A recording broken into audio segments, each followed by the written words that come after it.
இந்த அருமையான நேரத்திலே நாங்கள் யாவரும் ஒருமனப்பட்டிருக்கிற வேளையிலே இந்த வேளையை ஒப்பு கொடுத்து சௌரன் மோசஸ் தங்களை ஜெபத்திலே நடத்துவார்.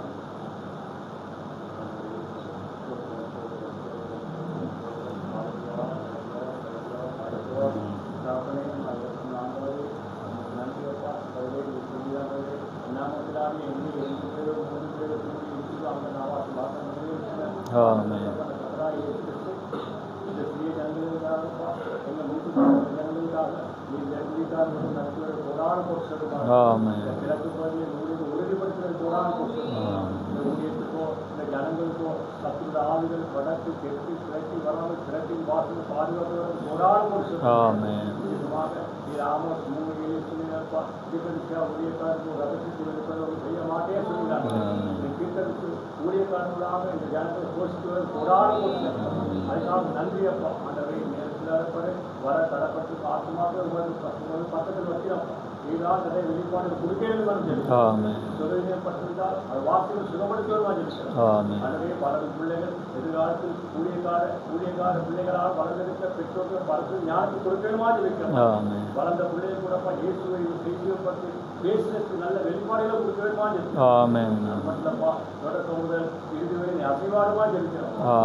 ஆமென். ஆமென்.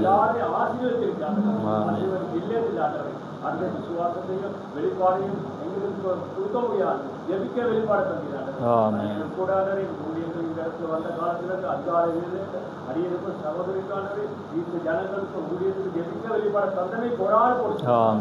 அடியேனும் எழுதின்படி ஜனத்துக்கு அகலிருந்து வந்து கூப்பிட்டு கொடாது கொடுத்தார். முதல் இதுவரை நீ தலைவர் நடத்த இறுதிக்குள்ளானவை தேவன் அப்படி பேசினார், ஊழியர்கள் இப்படி பேசினார் சொல்ல வாக்குவாதம் ஜனங்கள் கொடுக்கணுமா இருக்கிறார். நாம மட்டும் மகிழ்ப்படுவார். ஆமென். ஆமென். யாவரும் அமர்ந்திருங்கள்.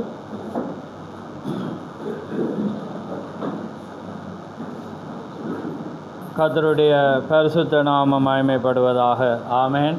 நான் ஆரம்பத்தில் ஒரு சாட்சியை அல்லது ஒரு விண்ணப்பம் மாதிரி ஒரு காரியத்தை சொல்லிவிட்டு நான் அங்கே கடந்து வர விரும்புகிறேன். நேற்றைய நாளிலே அங்கே இரவு வேளையிலே ஒரு துக்கமான ஒரு காரியம், பதறலான ஒரு நிலை ஏற்பட்டது. ஒரு 11 மணி அளவிலிருந்து 9:15 மட்டும் அந்த வண்ணமான நிலைக்குள்ளாக நாங்கள் இருந்தோம்.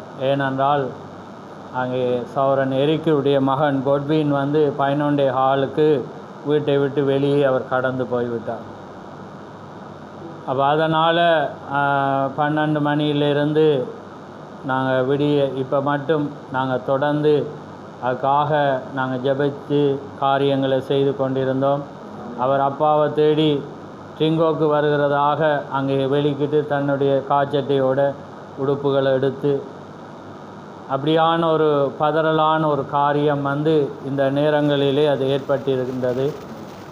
ஏனென்றால் பிசாசுக்கு தெரியும், ஆனாலும் தேவன் வல்லவராயிருக்கிறார். நாங்கள் ஒவ்வொரு போலீஸ் ஸ்டேஷன் ஒவ்வொரு நபராக பேசி காரியம் இருந்தாலும் தேவன் எங்களுக்கு ஒரு வெளிப்பாடு விசுவாசத்தை தந்தபடினால் நாம் ஒரு நிச்சயம் மட்டும் எங்களுக்குள்ளே இருந்தது. தேவன் ஆராதனைக்கு முன்பாக ஒரு காரியத்தை செய்வார். அப்போ அதனால் நாங்கள் 9 மணி ஆராதனையை நான் 9:15 போட்டிருந்தேன். நான் தேவன் 9:10 அவர் கிடைக்க தேவன் உதவி செய்வார். ஆமென். அதான் தேவன் ஆயிருக்கிறார். ஏனென்றால் அவனுக்கு தெரியும் எங்களை அங்கே டயர்டாக்கி இங்கே வந்து நாங்கள் உளறது அவன் என்ன செய்வான், தேவனுடைய சரியான ஒரு காரியத்தை கொண்டு வராத வண்ணம் பல காரியங்களை செய்தாலும் தேவன் ஒரு நிச்சயத்தை தந்திருக்கிறார். ஏண்டா தேவன் எப்பயுமே நாங்கள் எந்த இதுலேயும் பதறல் ஏற்படாத வண்ணம் முதலாவது தேவனுடைய கடமை. ஏண்டா இவருக்கு போராட்டம், ஒவ்வொரு கோள்கள் வந்து கொண்டிருந்தது. ஏண்டா பிள்ளை காணாமல் போனால் அந்த இடத்துக்கு என்ன செய்யணும், தகப்பன் கடந்து போகணும். அப்போ அதனால் தேவன் அந்த விசுவாசத்தை பார்ப்பார். முதலாவது என்னட்டையா அல்லது ஏன்னா தேவன் எப்பொழுதும் இறுதி நேரத்தில் தான் அவர் காட்சிக்கு வர்ற தேவன். அதனால தான் நான் அவர் என்னோட ஃபோன் அடித்து எனக்கு சொன்ன உடனே நான் சொன்னேன், தேவன் ஆராதனைக்கு முன்பாக தேவன் ஒன்றை செய்வார். சொன்னதா இல்லையா? ஆராதனைக்கு முன்பாக தேவன் ஒரு காரியத்தை செய்வார். ஏன்னா அவர் இறுதி நேரத்தில் செய்கிற தேவன். அப்போ அவர் விடியப்புறம் போயிருந்தால் எல்லாமே தேவனுடைய திட்டங்கள் அங்கே தவறாகும். ஆனால் தேவன் வந்து ஆபிரகாமும் அதுதான். ஏன்னா ஆபிரகாம் அந்த காரியத்தை செய்தவன் என்ன செய்தான்? அவன் சொன்ன உடனே கிரியைக்கு வந்தான். அதே தேவனை தான் நாங்கள் ஆராதிக்கிறோம். ஆமேன். அதனால் தேவாதி தேவன் அவர் என்றும் அதிசயமான தேவனாக இருக்கிறபடினால நாங்கள் ஒரு வீசை கரங்களை உயர்த்தி அந்த தேவனுக்கு நன்றி செலுத்திட்டு நாங்கள் தேவனுடைய வார்த்தையை வாசிப்போம். நன்றி ஆண்டவரே, நன்றி கதாவே, மகு சோதரம் ஆண்டவரே. ஹல்லேலூயா. நல்லவரே, மகு சோதரம் ஆண்டவரே. ஆண்டவரே பரிசுத்தரே, மகு சோதரம் ஆண்டவரே. ஆண்டவரே ஜீவன் உள்ளவரே, மகு கொடான கொடி சோதரம் ஆண்டவரே. ஆண்டவரே நேற்றும் என்றும் மாறாதவரே, மகு சோதரம் ஆண்டவரே. உம்முடைய அதிசயங்களுக்காக மகு சோதரம் ஆண்டவரே. உம்முடைய அற்புதங்களுக்காக மகு சோதரம் ஆண்டவரே. நீர் மாறாதவராயிருக்கபடினால் மகு சோதரம் ஆண்டவரே. நன்றி கதாவே, மகு சோதரம் ஆண்டவரே. ஹல்லேலூயா. நன்றி கதாவே, மகு சோதரம் ஆண்டவரே. நன்றி கதாவே, மகு சோதரம் சோதரம் சோதரம். ஆமென். கண்ணாடி நாங்கள் தேவனுடைய வார்த்தையை நாங்கள் திருப்புவோம். நாங்கள் முதலாவதாக மத்தேயு 17ஆம் அதிகாரம், அதிலே 5, அதாவது 5ஆம் நேரம் போதாதபடினாலே நாங்கள் இன்னொரு பகுதியை நாங்கள் கேட்க இருக்கிறோம். அதனால் நாங்கள் 5ஆம் வசனத்தை மட்டும் நாங்கள் வாசிப்போம். இல்லை 2லிருந்து 5 மட்டும் வாசிப்போம். அவர்களுக்கு முன்பாக மறுரூபமானார். அவர் முகம் சூரியனைப் போல பிரகாசித்தது. அவர் வஸ்திரம் வெளிச்சத்தைப் போல வெண்மையாயிற்று. அப்பொழுது மோசேயும் எலியாவும் அவரோடே பேசுகிறவர்களாக அவர்களுக்கு காணப்பட்டார்கள். அப்பொழுது பேதுரு இயேசுவை நோக்கி, ஆண்டவரே, நாம் இங்கே இருக்கிறது நல்லது. உமக்கு சித்தமானால் இங்கே உமக்கு ஒரு கூடாரமும், மோசேக்கு ஒரு கூடாரமும், எலியாவுக்கு ஒரு கூடாரமுமாக 3 கூடாரங்களை போடுவோம் என்றான். அவன் பேசுகையில் இதோ ஒளியுள்ள ஒரு மேகம் அவர்கள் மேல் விழனிட்டது. இவர் என்னுடைய நேசகுமாரன், இவரில் பிரியமாய் இருக்கிறேன், இவருக்கு செவி கொடுங்கள் என்று அந்த மேகத்திலிருந்து ஒரு சத்தம் உண்டாயிற்று. ஆமென். அடுத்தது வெளிப்படுத்தல் 10:6 மட்டும் வாசித்து நாங்கள் அமருவோம். இனி காலம் செல்லாது, ஆனாலும் தேவன் தம்முடைய ஊழியக்காரராகிய தீர்க்கதரிசிகளுக்கு சுவிசேஷமாய் அறிவித்தபடி 7ஆம் தூதனுடைய சத்தத்தின் நாட்களிலே அவன் எக்காலம் ஊத போகிற போது தேவ ரகசியம் நிறைவேறும் என்று. ரைட். யாவரும் அமர்ந்திருங்கள். கர்த்தருடைய பரிசுத்த நாமம் மகிமைப்படுவதாக. ஆமேன். மகிழ்ச்சியாக இருக்கிறீங்களா? ஆமேன். ஏனென்றால் நானும் அதிக மகிழ்ச்சியாக இருக்கிறேன். ஆனாலும் அந்த மகிழ்ச்சியை நாங்கள் சரியான முறையில் வெளிப்பாடோடு பெறும்போது தான் இன்னும் உண்மையான அங்கே மகிழ்ச்சி உண்டாகும். ஆமேன். ஆனாலும் நீங்கள் இன்றைக்கு எல்லாரும் வந்திருந்தாலும் ஒரு சொற்பது பேர் வரையல் என்று நான் பார்க்கிறேன். ஆனாலும் தேவன்தான் உதவி செய்யணும். ஏனென்றால் அந்த வெளிப்பாடு நான் அதனால தான் இன்னொரு ப்ரோக்ராம் வைக்கிறேன். இல்லை என்னென்னா அதை பார்த்து இங்கே இருக்கிறத விட்டுருவாங்க. ஏனென்றால் பின்னேற ஒரு ஆராதனை இருக்கிறது, அதுக்கு நான் நினைக்கிறேன் அந்த குடும்பம் ஆயத்தப்பட்டு இதை தவறிட்டாங்கன்னு நினைக்கிறேன். ஆனாலும் இது ஒரு மகத்தான ஒரு காரியம். நான் இதை பேசும்போது நீங்கள் அறிவீங்க. ஏனென்றால் தீகர் சொல்கிறேர், இது ஒரு மணவாளனுக்கும் ஒரு மணவாட்டிக்கும் உள்ள ஒரு உறவாக இருக்கிறது. ஏன்னா இதை அந்த ஆக்ஷனை அல்லது அந்த கமாவை அல்லது புல் ஸ்டாப்பை உண்மையான மனைவிக்கு மட்டும்தான் தெரியும். அதான் நாங்கள் யெகோவா ஈரே என்ற தேர்ட் பார்ட்டை நினைக்கிறேன். அதில் நீங்கள் கட்டிங்க வாசிச்சிருப்பீங்க. அதில் தீகர் சொல்கிறேர், நான் வெளி இடங்களுக்கு ஊழியங்கள் போயிருக்கிற வேளையில் மனைவியை தனக்கு ஒரு லெட்டர் எழுதுவாவான். அப்போ அந்த லெட்டரை அவள் இடையில் விட்டு விழுங்கி போகிறத அவருக்கு மட்டும்தான் தெரியுமா. அவள் என்ன சொல்ல வாராள், அவள் எந்த ஒரு காரியத்தோடு ஏக்கத்தோடு தாகத்தோடு அந்த அன்போடு ஒரு எதிர்பார்ப்போடு இருக்கிறாள் என்பதை அவர் சொல்கிறேன், எனக்கு மாத்திரம்தான் தெரியுமன். அதே போல் தான் வேதமும் அவருடைய மனைவிக்கு மட்டும்தான் அது தெரியும். ஏன்னா அந்த நேசம் வந்து அவள் மாத்திரமே அறிந்திருக்கிறார். இது யாருக்குமே இல்லை. நான் இப்போ வாசித்து தான் கடந்து போக போகிறோம். இந்த நாளில் ஏன் இதுன்றதை நாங்கள் பார்க்கணும். ஏன்னா நிறைய பேருக்கு சந்தேகம் இருக்குது. நாங்கள் கடந்த முறை மன்னாருக்கு போயிருந்த நேரத்துலேயும் ஒரு சௌரி வந்து கேட்டான், பிரதர் நீங்கள் தான் இதை ஆரம்பிச்சிக்க, இன்றைக்கு அதெல்லாம் வேறு இடங்களில் தவறி போகிறது அல்லது இதனுடைய நோக்கங்கள் என்றக்குள்ளே நாங்கள் அதை தாழ்மையாக சொல்லியிருந்தோம். ஆனாலும் இன்றைக்கு நான் அதை இன்னும் அதிகமாக நீங்கள் புரிந்து கொள்ளத்தக்கதாக நான் பேசுவேன். தேவன் அதுக்கு உதவி செய்வார் என்று நான் விசுவாசிக்கிறேன். ஆமென். ஏனென்றா தேவன் யாருக்கு வெளிப்படுத்த சித்தமோ அவனுக்கு மாத்திரம் வெளிப்படுத்துகிறான். அதனால்தான் அவர் சொல்கிறேன், என்னுடைய ஐயமீர் இதுவா சமயம் என்ற செயலதிக சொல்கிறேன், என்னுடைய மனைவி வந்து ஒரு அருமையானவள். யெகோவா ஈரேலையும் அது வந்துச்சு. ஏன்னா அவருடைய மனைவியை பற்றி ஏன்னா அவ்வளோ ஒரு பயம் உள்ளவள். அவர் சௌரன் என்ன செஞ்சா பலிபீடத்திலிருந்து அவள் எழுப்பி விட்டோன்னு அவள் வேறுத்து கொட்டியன. அப்போ அதனால் இப்போ தீக்கரிசிக்கு தடுமாட்டேன், ஏன்னா அவர் நேசிப்பதினால். அதனால் அந்த ஊழியக்காரனை காண்ற நேரம் ஒளிஞ்சிருவாள். அவ்வளோ ஒரு மென்மையானவள், அவ்வளோ ஒரு அன்பானவள். அதான் தீக்கரிசி சொல்கிறேன். தேவனும் அந்த வார்த்தையை சொல்லியிருக்கிறார், ஒரு விலையேறப்பெற்ற தேவன் நல்ல மனைவி கர்த்தர் அருளும் ஈவு. அதான் திகழ் சொல்கிறேன், உலகத்திலே ஒரு மனிதனுக்கு கொடுக்கக்கூடிய அங்கே ஒன்று கிஃப்டண்டா தேவன் என்ன செய்கிறாருன்னா அவருடைய மனைவி தானே. அதனால தான் அவளை கொடுத்தான். அப்படி ஒரு மனைவி தேவன் வந்து கிடைக்க தேவன் தீக்கரிசி கொடுத்திருந்தார். அப்போ அதே போல தான் அவருடைய மனைவியானவள் தன்னை ஆயத்தப்படுத்துவாள். அப்போ அதனால் வந்து இது எல்லாமே ரகசியம். அப்போ தேவன் ஒரு நோக்கத்தோடு அது காரியத்தை வச்சுருக்கு. அப்போ அந்த வெளிப்பாடு அன்றைக்கி சீசர்களுக்கு வந்து தெரியாமல் இருந்துச்சு. ஆனால் அவங்க சொன்னாங்க, ஆண்டவரே நாங்கள் யாரிடத்துல போவோம், ஜீவனுள்ள வார்த்தை உம்மிடத்தில். அதே போல் இந்த மெசேஜ் செய்தியில் இருக்கிறது. ஒருவேளை புரியாமல் நீங்கள் வந்திருக்கலாம், எல்லாரும் நான் சொல்லல. ஏன்னா அந்த வெளிப்பாடு வர்ற வேளையில் அந்த உங்களோட எப்படி சொல்கிற கிரியைகள் வந்து உற்சாகமூட்டுதலாக இருக்கு.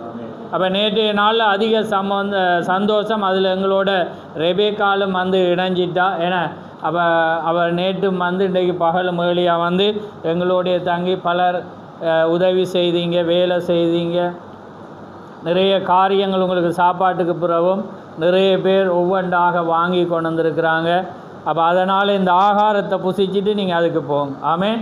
அப்போ பாருங்கள், அந்த ஒரு காரியம். அதனால் அந்த முக்கியத்துவத்தை நீங்கள் அறியும் போது தான் தேவன் ஆசீர்வதிப்பேன். அதே போல் அந்த குடும்பத்தை குறித்து ஒரு சாட்சி சொல்கிறேன். என்னென்னா, நீங்கள் கடந்த ஞாயிற்றுக்கிழமை நான் ஒரு பதறலில் இருந்தேன். ஏண்டா அந்த 2 பேர் நீங்கள் எக்ஸாமுக்கு போகிறது. அப்போ நான் 9:10 முடிப்பதாக இருந்தது. எனக்கு முடிக்க இல்லாமல் அப்போ அவள் டென்ஷனாக இருக்கிற. அப்போ நான் கண்ணை காட்டினா போங்க, ஏன்னா எனக்கு முடிக்கலாம். அப்போ அந்த பிள்ளை போய் 1ஆம் இடம் வந்து இப்போ மாகாண ஒரு காரியத்தில் செலக்ட் ஆகிட்டு. அது எப்போ வச்சுருக்காண்டா இன்றைக்கு 9 மணிக்கு. அப்போ அவங்க என்ன சொன்னாங்கன்னா, இது ஒரு விலையேற பெற்ற நாளாக இருக்கிறபடினால அது தள்ளி போட்டாங்க.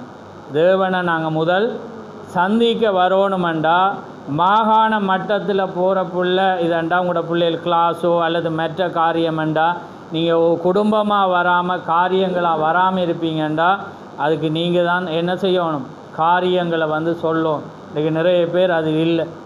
அப்போ பாருங்கள், அப்படியான தியாகங்கள் வந்து இந்த மெசேஜுக்குள்ளே வரும். அதுதான் அப்போ தான் நாங்கள் ஆபிரகாமுடைய பேரை உச்சரிக்கலாம். அதே போல் தான் மணவாட்டியானோம். அப்போ அந்த வெளிப்பாடு தெரியாட்டி வந்து கஷ்டம் உங்களுக்கு. ஏனென்றா இதுதான் முதல்ல அவர் எனக்கு தாண்டு தான் அவர் சொல்கிறேன். அப்போ அதுக்கு வந்து இந்த நாள் இது ஞாயிறு மட்டும்தானன்று இல்லை, அவருக்காக இந்த ஒரு நாள் வந்து விசேஷித்தம். ஏன்னா தேவன் ஒரு தூதனை அனுப்பி அதை என்ன செய்திருக்கிறார் என்பதை நாங்கள் முதலாவது பார்த்துட்டு நாங்கள் மெசேஜுக்கு போக போகிறோம். அப்போ நான் அதுக்கு முதல் ஒரு செய்தியை தலையங்கத்தை சொல்கிறேன். அதாவது மறுரூப மலையும் சூரிய அஸ்தமன மலையும் ஒரு ஆழமான காரியம்தான். தேவன் உதவி செய்யணும். இது மறுரூப மலைக்கும் சூரிய அஸ்தமன மலைக்கும் உள்ள சன்செட் மவுண்டன், ஆங்கிலத்தில் சன்செட் மவுண்டன், அதாவது சூரிய அஸ்தமன மலை. இந்த மறுரூப மலை, இந்த உயர்ந்த மலை என்று வேதத்தில் எழுதியிருக்கிறது. அது மறுரூபம் ஆயினபடினால் அது மறுரூப மலை என்று அழைக்கப்படும். இந்த மறுரூப மலைக்கும் அந்த சன்செட் மவுண்டனுக்கும் உள்ள ஒற்றுமையை தான் நாங்கள் இப்போ பார்க்க போகிறோம். கவனமாக இருந்தால் தான் நாங்கள் அதை சரியாக பிடிக்கலாம். அதுக்கு முன்பு இந்த முத்திரை இப்போ ஏன்னா நாங்கள் இப்போ வாசித்த நாங்கள் 7ஆம் தூதன் சத்தமிடுகிற நாட்களில் என்ன நிறைவேறுமா? தேவ ரகசியம். அப்போ இந்த தேவ ரகசியம் என்றால் என்ன? அந்த 7 முத்திரைகளுக்குள்ளாக இருக்கிற அந்த முத்திரை உடைக்கப்படுது. இப்போ இந்த முத்திரை ஏன் உடைக்கப்பட்டது, யாருக்காக உடைக்கப்பட்டதுன்றதை நாங்கள் இப்போ பார்க்க போகிறோம். அப்போ முத்திரைன்னு பார்க்குற வேளையில் அது என்னென்ன காரணத்தை குறிக்கிறதுன்றதை நாங்கள் பார்க்க போகிறோம். ஏனென்றா பாருங்கள், 7 சபை காலங்களுக்கும் 7 முத்திரையில் இடையிலான பிளவு என்ற செய்தியில் 69 பாருங்கள், எல்லாம் சரிவர அமைந்துள்ளன என்று அவர் திருப்பி கொண்டால் அவன் சேர வேண்டிய நித்தியத்துக்கண்டு முத்திரிக்கப்படுகிறான். அதன் பிறகு அந்த முத்திரையை யாராலும் உடைக்க முடியாது. பாருங்கள், மீட்பு என்னும் வார்த்தையை கவனிக்கவும், மீட்பின் புத்தகத்தின் ரகசியம் வெளிப்பட்டது. ஏன்னா இன்றைக்கி மீட்பின் ரகசியம்தான் என்ன செய்திருக்கிறது. ஏன்னா அவர் என்ன புத்தகத்தை எடுத்துகிட்டு வாரேர்? மீட்பின் புத்தகம். அந்த மீட்பின் புத்தகத்தை கொண்டு யார்கிட்ட கொடுக்குறாருன்னா 7ஆம் தூதன் இடத்துல வெளிப்பட்டு, மீட்பர் வந்து தமக்கு சொந்தமானவர்களை மீட்டு கொண்டு செல்லும் நாள் வரைக்கும், அதாவது எபேசியரை கொண்டு பொறுக்கிறேன், துக்கப்படுத்தாதீங்க. மீட்கப்படும் நாளுக்கன்று முத்திரையாக கொடுக்கப்பட்ட பரிசுத்த ஆவியை துக்கப்படுத்தாதீங்க. ஏனெனில் இப்பொழுது அந்த புத்தகம் முத்திரிக்கப்பட்டுள்ளது, நீங்களும் முத்திரிக்கப்பட்டிருக்கிறீர்கள். பரிசுத்த ஆவிதான் அந்த முத்திரையாக இருக்கிறது. இப்போ பாருங்கள், இந்த முத்திரை என்னென்னத்தை குறிக்கிறது? முத்திரை என்பது முடிவு பெற்ற ஒரு செயலை குறிக்கிறது. ஏன்னா இப்போ உதாரணத்துக்கு நீங்கள் ஒரு லெட்டரை எழுதி போட்டு நீங்கள் என்ன செய்வீங்க? முத்திரை அடிச்சிட்டிங்கன்னா அது என்ன செய்கிறது? முடிஞ்சு. இதுக்கப்புறம் உடைச்சி திரும்ப பார்ப்பீங்களா? இல்லை. அது என்ன செய்ய போகிறது? அது முடிவு பெற்ற ஒரு செயலை குறிக்கிறது. அப்போ முத்திரையானது என்னத்தை குறிக்கிறதுன்னா முடிவு பெற்ற ஒரு செயலை. அப்போ தேவன் ஒரு முத்திரையை திறக்கப்பட்டால் அது யார்கிட்ட போய் சேரணுமோ அவளுக்கு தான் அந்த மெசேஜ் என்ன செய்ய போகுது? வரும். அவள் அதை வாசித்தோன்னா அவள் யாரோட கனெக்ட் பண்ணுறாள்? யார்கிட்ட இருந்து வந்ததோ அவருக்கும் என்ன செய்கிறது? அங்கே கனெக்ட் ஆகுது. ரைட். அப்போ முதலாவது முத்திரை என்றால் முடிவு பெற்ற ஒரு செயலை குறிக்கிறது. ரைட். அடுத்தது முத்திரை என்பது சொந்தத்தை குறிக்கிறது. இப்போ எங்கே என்ன குறிக்கிறது பாருங்கள், முத்திரையின் மேல் ஒரு அடையாளம் காணப்படும். முத்திரிக்கப்பட்டது யாருக்கு சொந்தம் என்பதனை அது காண்பிக்கிறது. இப்போ உதாரணத்துக்கு நீங்கள் லெட்டரை ஒரு உதாரணத்துக்கு உங்களோட உறவு அல்லது மனைவி அல்லது ஒரு பொதுவானதண்டா ஒரு ஜொப்புக்கு போடுறீங்கண்டா அது என்னத்தை குறிக்கிறது? யாருக்கு போய் சேரணுமோ அந்த சொந்தத்துக்கு என்ன செய்ய போகுது? இந்த லெட்டர் போப்பது. அப்போ முத்திரை திறக்கப்பட்டால் இப்போ யாருக்கு போய் சேரப்போகுது? அவருடைய சொந்தத்துக்கு தான் போப்பது. வேறு யாருக்கு என்னடா இது மாறி லெட்டர்? நீங்கள் சில லெட்டரை உடைச்சிட்டு சொல்லுவீங்க, அட்ரஸ் சரியாக இருக்குது ஆனால் இந்த லெட்டர் எனக்கு வரையில, கொடுப்பீங்களா இல்லையா? அப்படி தான் நிறைய பேர் இருக்கிறீங்க. ஏன்னா அந்த செய்தி வந்தால் இப்போ யாருக்கு வந்தன்னு தெரியும். அப்போ முதலாவது முடிவு பெற்ற ஒரு செயலை குறிக்கிறது. அப்போ அந்த முத்திரை ஏனண்டா ரைட் எல்லாமே கரெக்ட் ஆகிட்டு. ஏன்னா மீட்கப்படும் நாளுக்கு ஒருவன் பரிசுத்த ஆவியில் முத்திரிக்கப்பட்டால் அவன் யாரோட கனெக்ட் ஆயிடுவான்? தேவனோட. அப்போ அது முடிஞ்சு போனது. அதை யாரும் என்ன செய்யலாதாம்? என்னுடைய கரத்திலிருந்து யாருமே பிடுங்கலாண்டுட்டு அதை நான் முத்திரிச்சிட்டு. அப்போ அது முடிவு பெற்ற செயல். அடுத்தது என்னது? சொந்தத்தை. அடுத்தது பாருங்க, முத்திரை என்பது பாதுகாப்பு. ஏனென்றா அந்த லெட்டர் சேஃப்டி. இனி யார் உடைக்கலாம்? சொந்தக்காரர் தான் உடைக்கலாம். ஏன்னா அதுக்கு ரெஜிஸ்டர் ஆகிட்டு. அப்போ விளங்கிட்டு அவங்களுக்கு. அப்போ முதலாவது முத்திரை என்பது முடிவு பெற்ற ஒரு செயல். அடுத்தது வந்து என்னத்தை? சொந்தமானவளுக்கு. அடுத்தது யாருக்கு? பாதுகாப்பு. யாருக்கு? அவளுக்கு மட்டும்தான். அப்போ அவர் தேவன் எப்பொழுதும் உங்களோட உயிர் சேதம் வராத வண்ணம் உங்களை அவர் பாதுகாப்பு. அதனால தான் கெத்செமனேல அவர் சொல்கிறார், என்ன நீங்கள் என்ன என்ன அந்த வசனத்தை ஆரம்பிங்க. சோதனைக்கு உட்படாதபடி விழித்திருந்து ஜெபிங்க. அப்படி என்ன உங்களுக்கு எந்த பிரச்சனையும் வராது, கஷ்டம் வராது. அதான் அர்த்தம். நீங்கள் வார்த்தை இருந்து விழாதபடி எப்பயுமே ஜெபிச்சு கொள்ளுங்க. அப்போ தேவன் என்ன சொல்கிறார்? சத்ரு உங்களை சுலகளை வச்சு புடைக்கிறது போல புடைப்பான், ஆனாலும்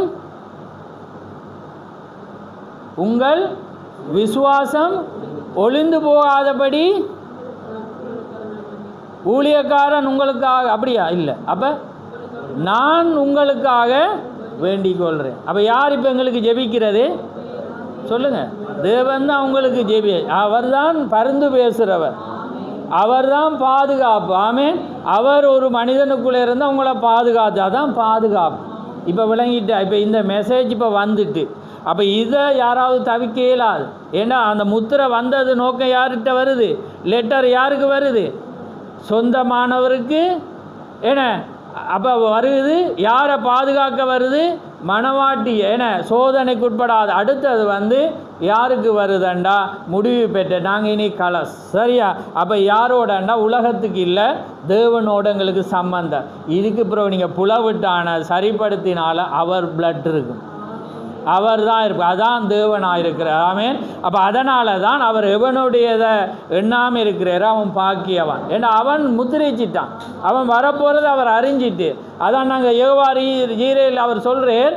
அதனால தான் தேவன் வந்து உங்களை முன்குறித்தபடியினால் உங்களுக்கு மட்டும்தான் அவர் சொந்தக்காரர். நீங்கள் எங்கே போனாலும் அவர் பார்ப்பேர், நீங்கள் விழுந்தாலும் அவர் தூக்குவேர். அது அவருடைய ராஜாதிபத்தியம். அவர் எல்லாருக்கும் வரையில் சொந்தமானவர். ஏன்னா முடிவில் அவன் வருவான் என்பது தெரியும். அப்போ இனி நீங்கள் எப்படி இருக்கேலுமா? அப்போ இந்த செய்தியை யார் பிடிப்பா? அதான் வெளிப்படுத்தல் 19:7 ஆட்டுக்குட்டியானவரின் கல்யாணம் வந்தது, அவருடைய மனைவிதான் தன்னை ஆயத்தம் பண்ணினாள். யாருமே ஆயத்தம் பண்ணலாது, அவருடைய மனைவியாக இருந்தால் இந்த நாள் வந்து மகிழ்ச்சி. இன்றைக்கி நிறைய பேருக்கு மெசேஜ் தெரிஞ்சாலும் வெளியிடங்களில் நிறைய பேர் நினைக்கிறாங்க இதை தீர்க்கதரிசியை கொண்டாடிடுவோம்ன்ட்டு அவங்க பயப்படுறாங்க. நாங்கள் யாரை கொண்டாட வந்திருக்கோம்? தேவாதி தேவன், தேவன் அனுப்பின மனிதனுக்கு நன்றி செலுத்த வந்திருக்கோம். யாருக்கண்டா? தேவனுக்கு. ஆமென். அவர் தான் அதை அனுப்பினேர். அதனால் அவருக்கு ஏண்டா அது மகிழ்ச்சி. அதனால தான் இன்றைக்கு உலகத்திலே எங்களுக்கு விசேஷித்த நாளாக இருக்கிறது, ஆராதனைக்குரிய நாளாக இருக்கிறது.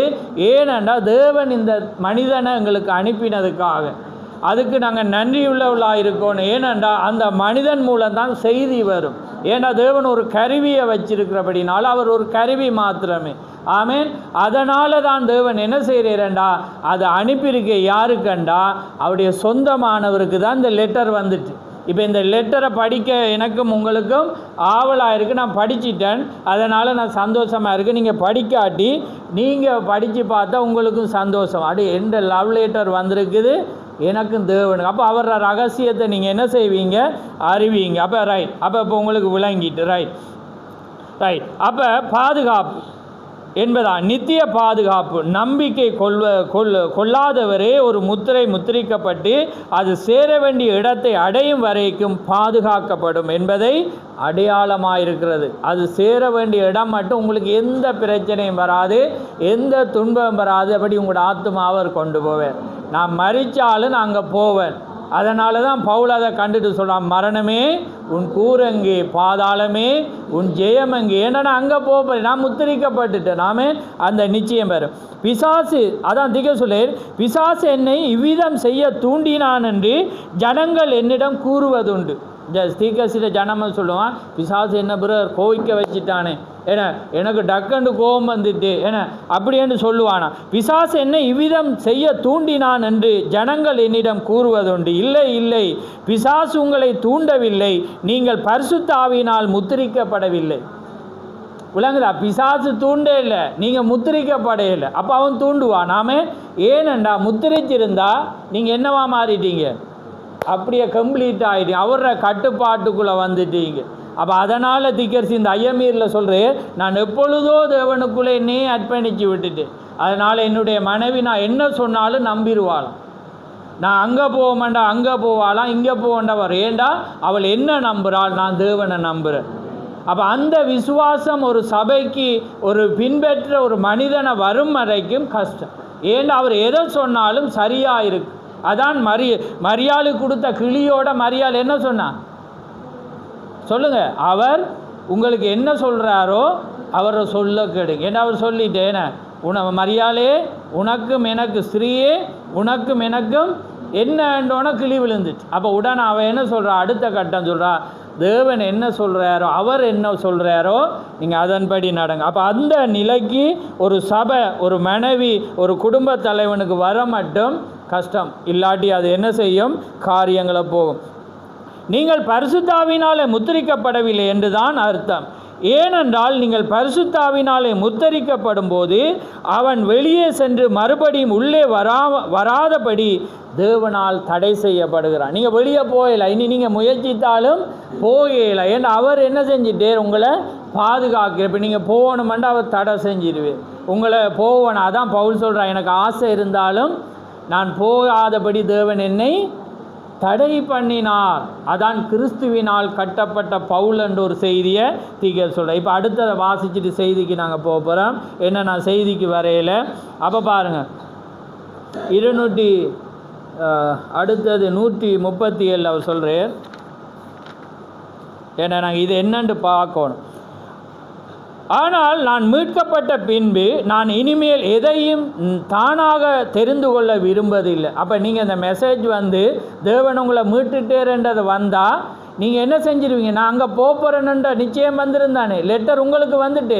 இப்போ நீங்கள் ஒரு வேலைக்கு போடுறீங்க, லெட்டரை போட்டோன்னே வேலையிலேருந்து நீ செலக்டண்டு வந்துட்டு நீங்கள் அதுக்கு பிறகு நீங்கள் இன்னொரு வேறு இந்தியாவுக்கு போக மாட்டீங்க.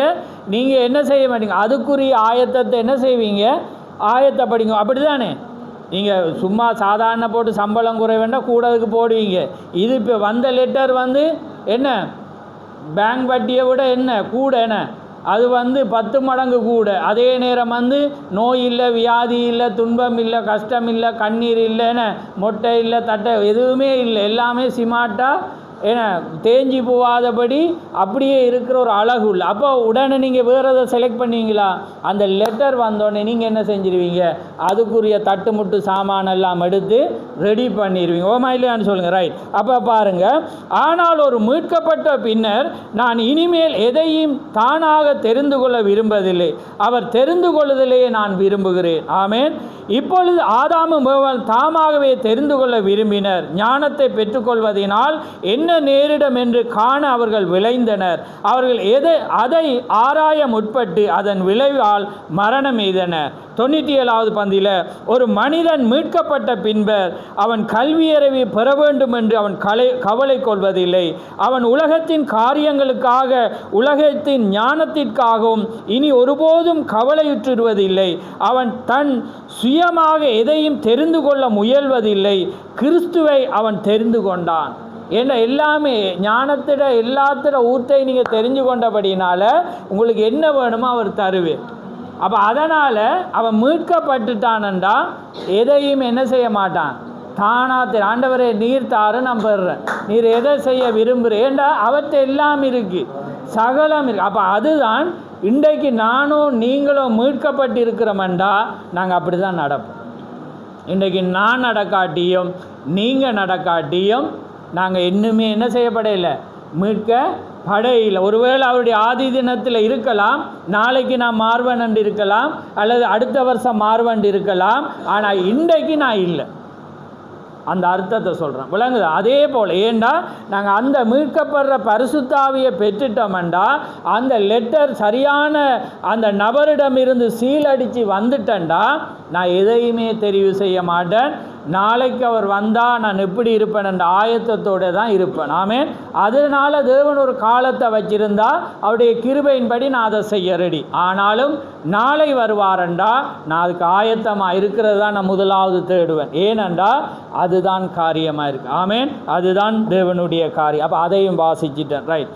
அடுத்தது இப்போ அடுத்தது பாருங்கள்,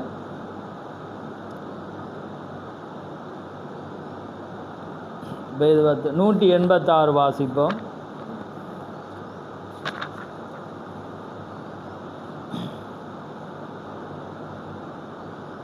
ரைட்.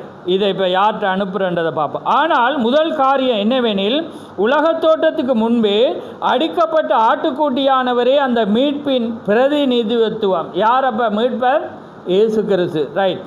அவர் புத்தகத்தை எடுத்து முத்திரைகளை உடைத்து புத்தகத்தை திறந்து அதில் அடங்கியுள்ள ரகசியங்களை தமது ஜனங்களுக்கு வெளிப்படுத்த எண்ணி அவருடைய 7ஆம் தூதனிடம் பூமிக்கு அதை அனுப்புகிறார். அப்போ யார் வெளிப்படுத்துகிறார்? இயேசு கிறிஸ்து. யார் கையிலிருந்து கிடைக்குது இவருக்கு? இயேசு கிறிஸ்து இடத்துலேருந்து. அப்போ இவருக்கு வந்து ஒரு ஆள் வெளிப்படுத்தி கொடுத்தது தான் தீர்க்கதரிசி என்ன செய்கிறேன்? வெளிப்படுத்தி கொடுக்குறேன். விளங்குதா? அப்போ அதனால் இந்த 7ஆம் தூதன் பலமுள்ள தூதன் அல்ல, அவர் யாராயிருக்கிறார்? 7ஆம் தூதனாயிருக்கிறார். அவர் ஒரு செய்தியாளனாயிருக்கிறார். அப்போ யார் அதை அனுப்பினது? தேவன் அதை அனுப்பினார். ரைட். இப்போ இன்னொரு காரியத்தை வாசிச்சுட்டு மெசேஜுக்கு போகிறேன். 234 நான் வாசிக்கிறேன்.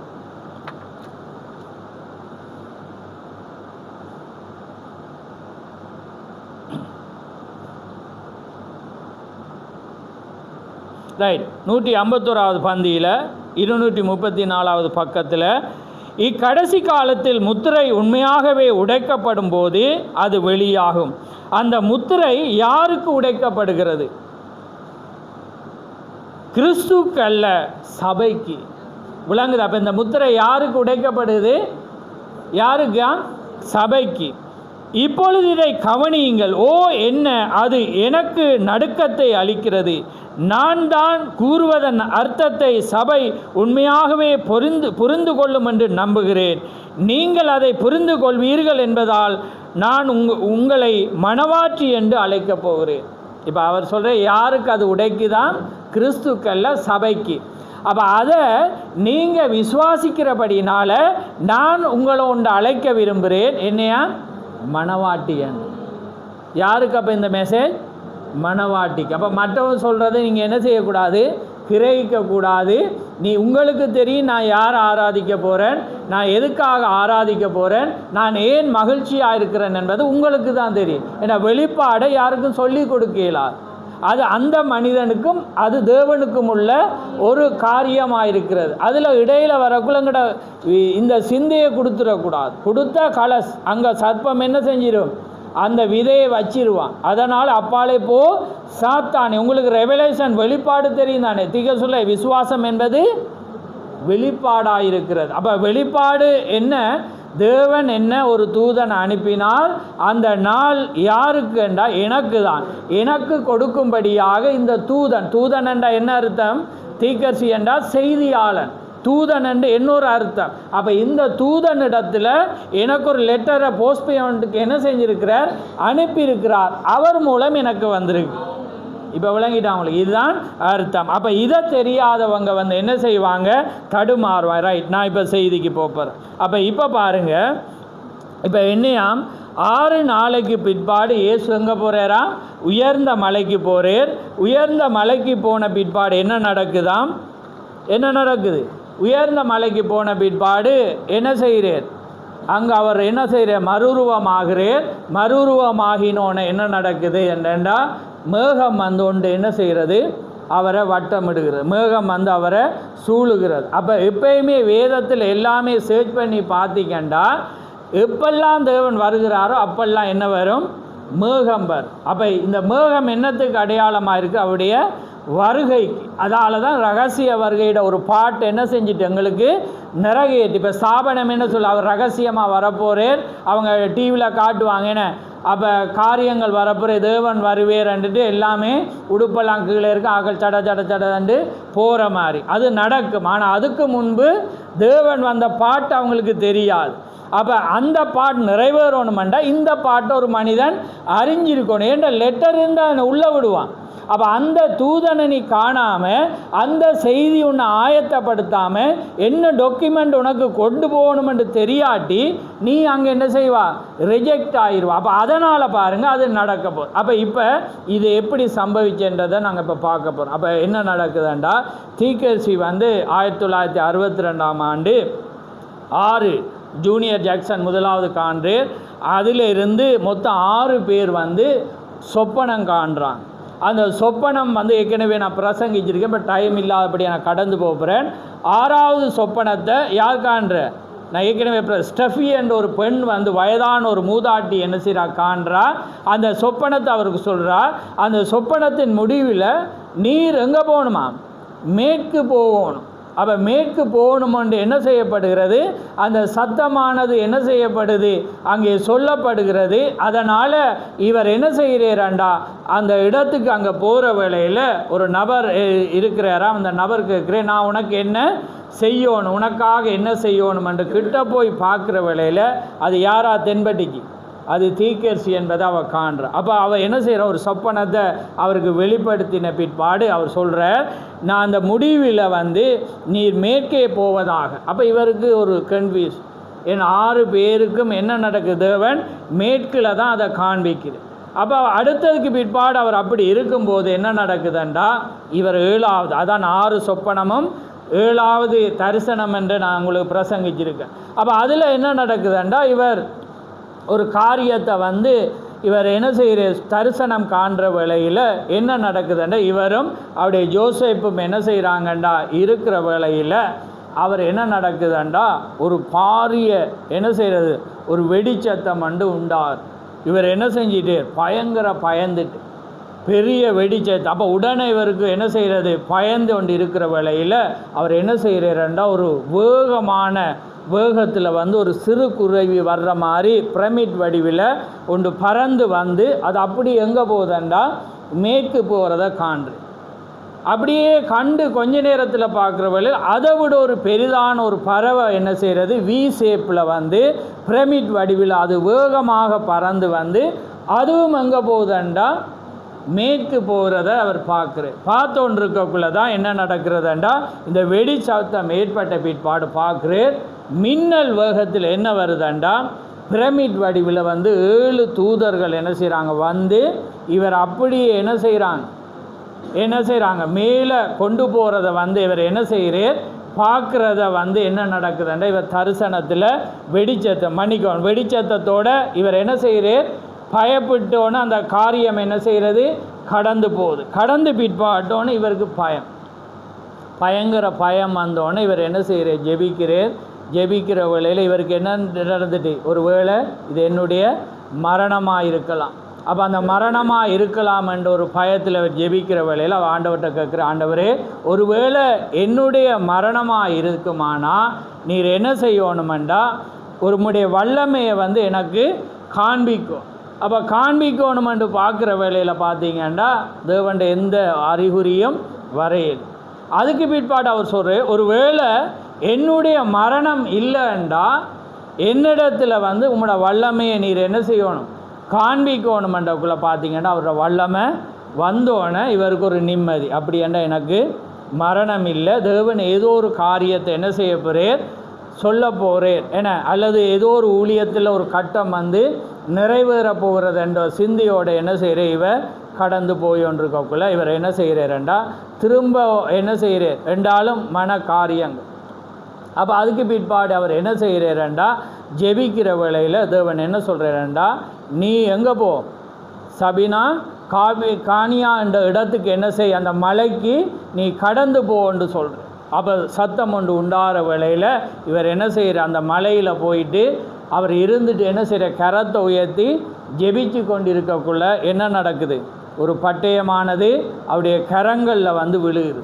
அப்போ விழுகிற வேளையில் இவர் பார்க்குறார், ரியலான என்ன செய்கிற ஒரு உண்மையான பட்டயமாக இருக்கிறது. அன்றைக்கு ஆபிரகாமுக்கு தேவன் ஒரு ஆட்டை சிருஷ்டித்தது போல் இந்த பட்டயமானது என்ன செய்கிறது, அப்படியே வந்து அவருடைய கரத்தில் வந்து விழுகிற வேளையில் பார்க்குற வேளையில் அவருடைய அந்த கைப்பிடி வந்து அவருக்கு சரியாக பொருந்தினது. அந்த கைப்பிடியை பார்க்குற வேளையில் பொன்னினால் செய்யப்பட்டிருக்கு. பட்டயத்தை பார்க்குற வேளையில் அது வெண்கலம் போல் இருபுறமும் எப்படி இருந்துச்சு, கூர்மையாக இருக்கிறது. இது கைப்பிடி எல்லாமே முத்துக்களினாலே செய்யப்பட்டிருக்கிற வேளையில் ஒரு சத்தம் உண்டாகி என்ன சொல்லுதுண்டா, இது அந்த ராஜாவினுடைய பட்டயம், ஒரு ராஜா இல்லை, அந்த ராஜாவினுடைய பட்டயம் என்று இருக்கிற வேளையில் என்ன நடக்குது, அந்த பட்டயமானது விழுகிறதை இவரை கண்டோன்னே அப்போ ஒரு சத்தம் ஒன்று சொல்லுது, நீ என்ன செய், நீ போய் ஏன்னா இந்த 7 முத்திரைகளை குறித்து நீ என்ன செய், நீ பிரசங்கிக்கணும் என்று தேவன் என்ன செய்கிறேன், சொப்பனத்தில் வந்து என்ன செய்கிறேன் சொல்லுகிறத நாங்கள் பார்க்குறோம். அப்போ அந்த டைமில் அவர் என்ன சொல்கிறேன்டா, நீ எங்கே போ, ஜெபசனா வில்லுக்கு போகணும். அப்போ இப்போ பார்த்தீங்கன்னா அதுக்கு முதல் ஒன்றை நான் விட்டுட்டேன். நாங்கள் ஏற்கனவே அந்த வரலாறை பார்த்து நாங்கள் என்ன நடந்துச்சுன்னா, ஏன் நான் இப்போ போன்னு சொன்னதுக்கு காரணம் என்னென்னா, ஏற்கனவே நீங்கள் பார்த்தீங்கன்னா 62ஆம் ஆண்டில் இவர் ஜெபஸ்னா வில்லிருந்து எங்கே போக சொல்லிட்டார் தேவன், டூசானுக்கு போக சொல்லிட்டு. இப்போ இந்த டூசான் எங்கே இருக்குன்னு பார்த்தீங்கன்னா இவ்வளோ தூரம் பிரசங்கிச்சன் 1000 மைல் தூரம். அப்போ அதுக்கும் தேவன் ஒரு சொப்பனத்தை வச்சிருந்தார். என்னண்டா, இவைகள் சம்பவிக்கிற வேளையில் நீ எங்கே போகணும், மேற்கே நீ போகணுமென்று தேவன் என்ன செஞ்சிருந்த ஏற்கனவே சொல்லியிருந்த. எப்போ எத்தனையாம் ஆண்டு, 1958 தேவன் ஒரு தரிசனத்தை கொடுக்குற வேளையில், ஒரு தரிசனம் பார்க்குற வேளையில் என்ன நடக்குதுண்டா, தன்னுடைய வீடு உடைக்கப்படுகிறதாக இவர் பார்க்குற. இந்த உடைக்கப்படுறதை கண்ட உடனே அப்போ பார்க்குற வேளையில் இவர் தரிசனத்தில் என்ன செய்கிறேன்டா, அவனுக்கு அடிக்க போகிற வேளையில் கர்த்தருடைய சத்தம் சொல்லுது, தரிசனத்திலையா ரியலாக அவர் அடிக்க போகுது. அப்போ சொல்லுது, நீ இதை செய்யாத, நீ யாராக இருக்கிற, தேவனுடைய ஊழியக்காரனாக இருக்கப்படியே இதை செய்யாத. இவைகள் சம்பவிக்கிற வேளையில் நீ எங்கே போகண்டா, மேற்கு போகும். அப்போ அந்த காரியம் இருக்கக்குள்ளே பார்த்திங்கன்னா அந்த 6 பேர் சொல்லியிருக்கிறாங்க. இந்த டைமில் பார்த்திங்கன்னா இவரும் ஒரு காரியத்தை பற்றி சிந்திச்சு கொண்டு இருக்கக்குள்ள இங்கே பார்க்குற வழியில் பார்த்திங்கன்னா இவர் ஒரு நாள் அந்த வீதியால் போகிற வழியில் பார்த்திங்கன்னா அவரோட வீடு எல்லாமே பிளாக் பண்ணி இருக்கிறது. அப்போ உடனே பக்கத்து வீட்டுக்காரன்ட அவர் சொல்கிறார், அந்த பக்கத்து வீட்டுக்காரன் பேரை சொன்ன நான், என்ன பேர், பட்ட பேரில் அவர் அழைக்கிறவர், எப்படி மண் காது என்று அழைக்கிறது. அதுக்காக நீங்கள் அதனால தான் நாங்களும் பட்ட பேர் சொல்கிறேன்னு சொல்லிடாதீங்க. அப்போ அந்த மனிதனுக்கு அந்த பேர் வந்துட்டான், மண் காது. ஏனென்றா சிறுவர்களாக அந்த ஏரியாவில் விளையாடி கொண்டு இருக்கக்குள்ள அந்த நபர் என்ன செஞ்சிட்டா, ஒரு பொடியனுக்கு மண் உருண்டையை எடுத்து காதில் அடிச்சிட்டான். அப்போ அதிலேருந்து மண் காதுன்றது அவனை அழைக்கிறான். அப்போ அதனால் அவர் மண்காதுகிட்ட போய் சொல்லியிருக்கிறார், என்ன இது இப்படி. அப்போ அவர் சொல்கிறார், இப்படி இந்த கண்ட்ராக்ட்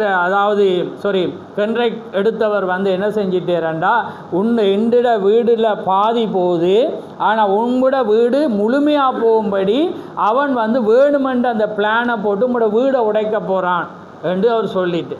அப்போ இவர் சண்டைக்கு போயிலேண்டா, தேவன் என்ன சொல்லி, இந்த வீடு உடைக்கக்குள்ளே நீ எங்கே போகணும், மேற்கு போகணும். அப்போ பாருங்கள், தேவன் ஒரு சம்பவத்தை ஏற்படுத்த ஒரு மனிதன் என்ன செய்வார், கடினப்படுத்துவார்.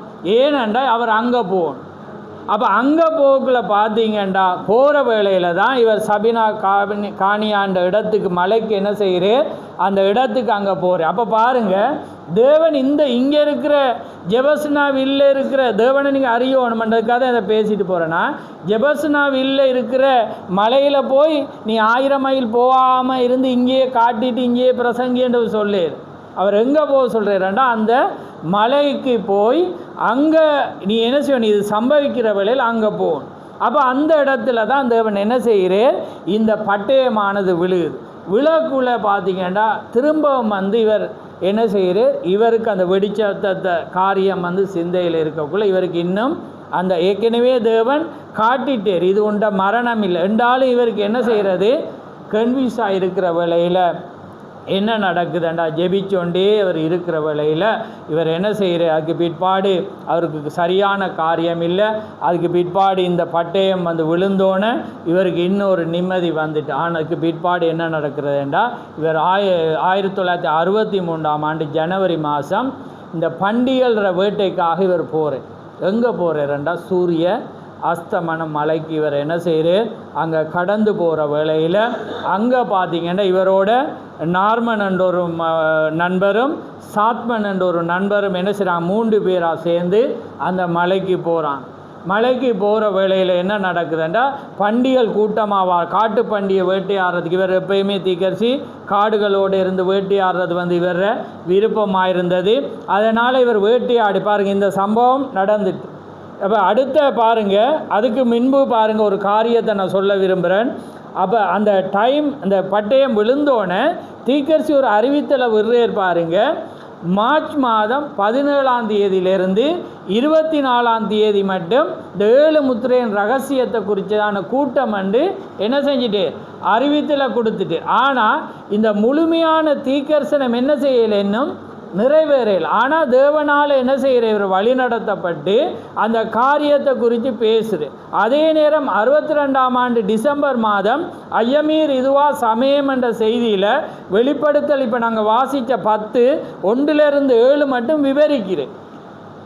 பாருங்கள், தேவன் அந்த ஆவியினால் செய்கிற, ஆனால் அதனுடைய முழு காட்சி என்ன செய்யலை, நிறைவேறையில். ஆனால் அவர் விசுவாசத்தினால் செய்து இவர் என்ன செய்கிற, ஜனவரி மாதம் பண்டி மேய்ச்சலுக்காக வேட்டைக்காக கடந்து மேலே போகிற வேளையில் பார்த்தீங்கன்னா போயொன்றிருக்கிற வேளையில் முள் வந்து என்ன செய்கிற அவருடைய ஜீன்ஸில் குத்தினோன்னா அதை எடுக்கிற வேளையில் பார்த்தீங்கன்னா பாரிய வெடிச்சத்தம் ஒன்று ஏற்படுகிற வேளையில் பார்த்தீங்கன்னா மின்னல் வேகத்தில் என்ன நடக்குது, அந்த தூதர்கள் வந்து என்ன செய்கிறாங்க, அப்படியே இவரை தூக்கி கொண்டு மேலே கொண்டு போய் என்ன செய்கிறாங்க, அந்த மேகத்துக்குள்ளால் என்ன செய்கிறாங்க, அங்கே கொண்டு போய் இருக்கிற வேளையில் அந்த மேகத்திலிருந்து ஒரு சத்தம் என்ன சொல்லுது, நீ எங்கே போ, நீ வந்து ஜெபஸ்னாவிலுக்கு போ, நான் அங்கே உன்னோடு பேசுவேன். அப்போ பாருங்கள், ஏற்கனவே என்ன செஞ்சிட்டு இந்த தீர்க்கதரிசனம் முழுவதுமாக ஃபுல்லாகையில் நிரம்பியில், ஆனால் தேவன் என்ன செய்கிறார், அதுக்கு முன்பாலே அவர் அந்த மீட்டிங் ஆயத்தப்படுத்திட்டு, ஆனால் இந்த சத்தமும் என்ன சொல்லுது, நீ அங்கே நீ போகண்டோன்னு. இப்போ அவர் வந்து என்ன செய்கிறார், அதுக்கு பிற்பாடு அந்த தூதர்கள் என்ன செய்கிறார், அப்படியே கொண்டு கீழே இறக்கிட்டு மேலே போகிறாங்க. போன பிற்பாடு பார்த்தா நாங்கள் இப்போ காலையில் போட்டோம் ஃபோட்டோ, அந்த மேகமானது அப்படி என்ன செய்கிற தூதர்களால் நிரம்பினோன தூதர்கள் நெருக்கமாக இருக்கிற வேளையில் அது என்ன செய்கிறது, வட்ட வடிவிலான ஒரு மேகத்தை அது என்ன செய்யுது வெளிப்படுத்தி, அதான் ரிங், அதான் முத்திரை மோதிரம். மணவாட்டியோடு தேவன் என்ன செய்கிறார், ஒரு ரிங் ரெஜிஸ்டர் நடக்குது. அவருக்கு என்ன செய்ய நிச்சயார்த்தம் ஏற்படுத்தி போட்டு அவர் விவாகம் எங்கே நடக்க போகுது, எங்களுக்கு மேலே ஏற்கனவே நான் பிரசங்கிக்க அங்கே நித்தியத்தில் தான் நீங்கள் என்ன செய்கிறீங்க, மேலே அவருடைய ராஜ்யத்துக்கு போகிற வேளையில் தான் ஆட்டுக்குட்டியானவரின் கல்யாணம் வந்தது, அவருடைய மனைவி அங்கே வந்து உங்களுக்கு விருந்து கொடுத்து அவர் என்ன செய்கிறார், ஹனிமூனுக்கு தேவன் என்ன செய்வார், உங்களை அழைக்கிறது தான் அந்த விருந்தாயிருக்கு. அப்போ பாருங்கள், அந்த டைமில் அவர் பாருங்கள், இப்போ எங்கே வந்துட்டு இந்த மலையின் காட்சி ஏற்படணுமெண்டா வீடு உடைக்கப்படக்குள்ள எங்கே போகணும், நீ 1000 மைல் தாண்டி டூசானுக்கு போகணும். இப்போ இது நிறைவேறினோன்னு எங்கே பிரசங்கிக்க போகணும், கிழக்குக்கு போகணும். கிழக்கில் போய் நீ என்ன செய்யணும், இந்த 7 முத்திரையின் ரகசியத்தை என்ன செய்யணும், பிரசங்கிக்கணும். அப்போ பாருங்கள், தேவன் இடம் நேரம் காரியம் வச்சா அது எப்படி என்னன்னு எங்களுக்கு சுவீகரிக்கலாம். அப்போ பாருங்கள், தேவன் இலகுப்படுத்தியிருக்கலாம் தான். பாருங்கள், 1000 மலை வாடகைக்கு வீடு எடுத்து அங்கே போகிறாங்க. அப்போ தேவன் என்ன சொல்கிற, இந்த தீர்க்கதரிசனம் நிறைவேறவளை எங்கே போகணும், நீ டூசானுக்கு போகணும். டூசான் பார்த்தீங்கன்னா ஜெபஸ்னாவிலேருந்து 1000 மைல் வந்து தூரமாக இருக்குது. இப்போ அங்கேருந்து எங்கே வரணும் பிரசங்கிக்க, 1000 மைல் தாண்டி ஜெபஸ்னாவிலுக்கு வரும். அப்போ பாருங்கள், தேவன்ட நான் ஏன் இதை சொல்கிறேன்டா, கதையாக சொல்லலை, எப்படி இது சம்பவிச்சு என்பதை நீங்கள் அறியோணும். ஏன்னா அந்த நாளில் வந்து இது தேவன் எப்படி இந்த ரகசியத்தை வெளிப்படுத்த, எப்படி தூதனோடு ஏற்படுத்தி அந்த காரியத்தை ஏற்படுத்தினார் என்பதை தேவன் தீர்க்கதரிசனமாக உரைச்சிருந்தார். இது நடக்கக்குள்ள 1958 சொல்கிறேன், நீ அங்கே போகணும். அது எப்போ நிறைவேறுது, 62 நிறைவேறு, 4 வருஷம் கடந்து வீடு உடைக்கப்படுது, அவர் அங்கே போகிறார். அப்போ அது வெளிப்படுத்தல் 10:1 பலமுள்ள தூது அங்கேருந்து வாரார், வானத்திலிருந்து இறங்கி வர்ற வேளையில் அவர் சிரசில் என்ன இருந்ததாம், வானவில். அப்போ அந்த மேகம் பார்த்தீங்கன்னா வானவில் மாதிரி என்ன அது இருந்துச்சு. அதான் பழைய ஜட்ஜ்மார்கள் போடுற என்ன நீதிபதி போட்டிருப்பாங்க, வெண்மையான டோப்பா மாதிரி. அதே போல் இயேசு கிறிஸ்துட முகத்தை சுற்றி இந்த வெண்மையான என்ன வட்டம் அங்கே இருந்தது. அப்போ அதுதான் என்ன ஏற்பட்டது, அந்த காரியங்கள் ஏற்பட்ட நாள் தான் இந்த நாள். அப்போ பாருங்கள், இது மணவாட்டிக்கு எப்படிப்பட்ட ஒரு நாள், விசேஷித்து. ஏனென்றால் உங்களுக்காக தேவன் என்ன செய்கிற, வேதத்தில் எழுதப்பட்ட ரகசியங்கள் என்ன செய்கிறது, நிறைவேறின ஒரு நாள். அப்போ பாருங்கள், இந்த நாள் தான் இன்றைக்கி நாங்கள் பார்க்குறோம். அப்போ இப்போ உங்களுக்கு கேள்வி உண்டாகும், இப்போ மறுரூப மலைக்கு இந்த சூரிய அஸ்தமனத்துக்கு என்ன, ஏன்னா அவர் திரும்ப என்ன செய்வதாக தேவன் வேதம் வாக்கு கொடுத்துருக்கிறார். அவர் மீண்டும் இயேசுவானவர் எப்படி மேகத்தின் மேல் போனாரோ அப்படி என்ன செய்வேர், அவர் வருவேர். அப்போ அந்த வார்த்தை தான் என்ன செய்கிறது, அங்கே நிறைவேறினது. எங்கே நிறைவேறின அது. அப்போ இடைவெளியில் நிற்றல் என்ற செய்தியில் அப்போ ராய் என்ற ஒரு மனிதன் என்ன சொல்கிறேன்டா, சௌரன் ராய். அப்போ அவர் என்னென்றா, 7 முத்திரைகள் பிரசங்கிப்பதற்காக நான் திரும்பி வரும் முன்பதாக இது நடந்தது. அப்போ அவரை ராய் என்ற சௌரன் ராய் என்ன செய்கிறேன்டா, இந்த பில்லி போல்ட்டை வந்து உன் அப்பாவை சந்திக்கணும் என்று சொல்லி நான் முத்திரையை பிரசங்கிக்க போகிறேன், அதுக்கு முன்பாக வந்து இந்த காரியத்தை வந்து நான் அப்பாவோட பேசுகிறேன். அப்போ தீர்க்கதரிசி ஜெபத்தில் தரிச்சிருக்கிறேன், அந்த 7 முத்திரைகளை கடைசியாக இவர் சந்திக்கிற வேளையில் என்னை சந்தித்து என்னிடம் பேசும்படி விரும்பியிருக்கிறார். நான் அவ்வேளையில் 7 முத்திரைகளுக்காக ஜெபத்தில் தீவிரமாக ஈடுபட்டிருந்தேன். பிறகு அவர் என்னிடம் அக்காட்சி மீண்டும் ஏற்படுவதாக கூறினார். எக்காட்சி? மறுரூப மலையின் காட்சி என்ன செய்யப்படுதாம்? பிறகு ஏற்பதாக கூறினார். சௌரன் ராய் அவர்களே, நான் இதை சொல்வதில் ஏதாவது தவறு ஏற்பட்டால் எனது கவனத்திற்கு கொண்டு வாருங்கள். அவர் கூறியதாவது, அவர் மீண்டும் அதிகாலையில் எழுந்தாராம். அவர் தமது அறையில் அவர் ஒரு பெரிய ஒளி அல்லது மேகத்தை ஒரு மலையின் மேல் இருக்க கண்டாராம். அவர் சமீபத்தில் என்னிடம் ஒரு மலையின் மேல் மேகம் இருப்பதில் ஏதாவது முக்கியத்துவம் உண்டா என்று கேட்டார். நான் அவருக்கு வேதத்தில் இருந்து கூறியதாவது, நான் கூறினேன், அது பேதுரு, யாக்கோபு, யோவான் ஆகியோர் மலையின் மேல் இயேசுவோடு சென்றபோது கர்த்தராகிய இயேசுவை ஒரு மேகம் நிழலிட்டது. அப்பொழுது தேவன் இவர் என்னுடைய நேசகுமாரன் என்று கூறினார். சமீபத்தில் நான் அதை பற்றி பிரசங்கித்திருக்கிறேன். அது ஒரு சிறிய செய்தியாகும். டேப்பில் பதிவு செய்திருக்கிற சகோதரர்கள் அதை புரிந்து கொள்வார்கள். அச்செய்தியின் தலைப்பு அவருக்கு செவி கொடுங்கள் என்பதாகும். சகோதரன் ராய் அக்காட்சியில் நான் மலையின் மேல் ஏறி போனதாகவும் நான் அப்பொழுது அங்கே நின்று கொண்டிருந்ததை கண்டதாகவும் கூறினார். மேகத்திலிருந்து சத்தம் கீழ்வந்தவாறு கூறினது. அப்படித்தானே சகோதரன் ராய் அவர்களே? ராய் அவர்கள் சொன்னதை தீக்கரிசி சொல்கிறேன். இவர் என்னுடைய ஊழியக்காரன் மோசே வழிநடத்தியது போல இவரும் மக்களை வழிநடத்துவதாக அழைத்திருக்கிறேன். வார்த்தையை பேசி எதையும் உருவாக்கும் அதிகாரம் அவருக்கு அளிக்கப்பட்டிருக்கிறது. மோசே வண்டுகள் ஏற்படும்படி பேசியது போல உள்ளது ஆகும். அது ஏற்கனவே சம்பவித்தது. அணில்கள் மற்றும் காரியங்கள் சிருஷ்டிக்கப்பட்டது மற்றும் அறிவோம். சின்ன ஹென்றி ரைட் அவர் வீட்டில் நடந்ததை அவள் அறிவாள் என கருதுகிறேன். ஆண்டவர் மோசே செய்த அதே காரியத்தை நான் செய்வதாக அங்கே என்ன செய்யப்பட்டதாம்? கூறப்பட்டது. யாருக்கு? ராய் என்ற சவுனுக்கு தேவன் ஒரு ரூமுக்குள் அந்த வெளிச்சம் வந்து அந்த சத்தமானது அவருக்கு சொன்னதை இவர் தீர்க்கதரிசியிடத்தில் சொல்கிறார். என்ன காட்சி மீண்டும் ஏற்பட போது? மறுரூப மலையில் அதே சம்பவம் தான். என்ன செய்யுது? இவர் உயர்ந்த மலைக்கு போகிற வேளையில் இவர் என்ன செய்யப்படுறார்? மேலே கொண்டு போகப்பட்டு தேவனிடத்திலிருந்து ஒரு செய்தியை பெறுறார். அப்போ இதனால தான் சில காரியம் என்னதான் மாற்றப்பட்டது? தவறாக. ஏன்னா அண்டு மறுரூப மலையில் யார் காட்சி மாறினது? இயேசு கிறிஸ்து. அப்போ இன்றைக்கும் இவர் அது நடந்தபடினால இன்றைக்கும் இவர் மனுஷகுமாரன் என்ற டாபிக் வாரத்துக்கு இதுதான் காரணம். ஆனால் வேதம் என்ன சொல்கிறது? 1933 என்னுடைய முதலாம் வருகைக்கு முன்னோடியாக யோவான் ஸ்நானன் இருந்தது போல என்னுடைய 2ஆம் வருகைக்கு முன்னோடியாக உன்னுடைய செய்தி. அப்போ அண்டு யோவான் ஸ்நானகன் மனுஷகுமாரனா மாறேல், ஆமென், தேவனா மாறேல. ஆனால் யார் செய்தியை கொண்டது? இயேசுக்கு முன்னோடியாக யார் கொண்டு வந்தது? யோவான் கொண்டது. அதே போல் என்னையா இருக்குமா? உன்னுடைய செய்தி என்னுடைய 2ஆம் வருகைக்கு என்னவா இருக்குமா? முன்னோடியாக இருக்கும். நீ தான் அது அல்ல. அப்போ தேவன் என்ன செய்கிற? கொண்டு போய் மெசேஜை கொடுக்குறேன். இவர் வந்து என்ன செய்கிறார்? கொடுக்கிறேன். ஆனால் அந்த காட்சி என்னவா இருக்கிறது? அன்றைக்கு நடந்தது போல் அது அப்படியே நடக்குது. ஆனால் அன்றைக்கு இங்கே தேவன் மனுஷகுமாரனாக இருந்தபடினால் மேலே போய் அந்த காட்சியை பார்க்குற வேளையில் மோசே, பேதுரு, யாக்கோபு, யோவான் என்ன செய்கிறாங்க? நான் 3 கூடாரம் போடுவ மாட்டாங்க, உமக்கு ஒரு கூடாரம், மோசேக்கு. அப்போ திரும்ப ஒரு சத்தம் என்ன சொல்லுது? நீங்கள் இவர் என்னுடைய நேசகுமாரன், இவருக்கு மாத்திரம் செவி கொடுங்கன்னோன்னு மேலே பார்க்கக்குள்ள என்ன நடக்குது? மற்ற ஒரு 2 பேரும் இல்லை, இவர் மட்டும்தான் இருந்து. புரியுதா உங்களுக்கு? ஆனால் இன்றைக்கு என்ன நடந்தது? தூதர்கள் வந்து என்ன செய்கிறாங்க? மேலே கொண்டு போய் இவருக்கு என்ன செய்கிறாங்க?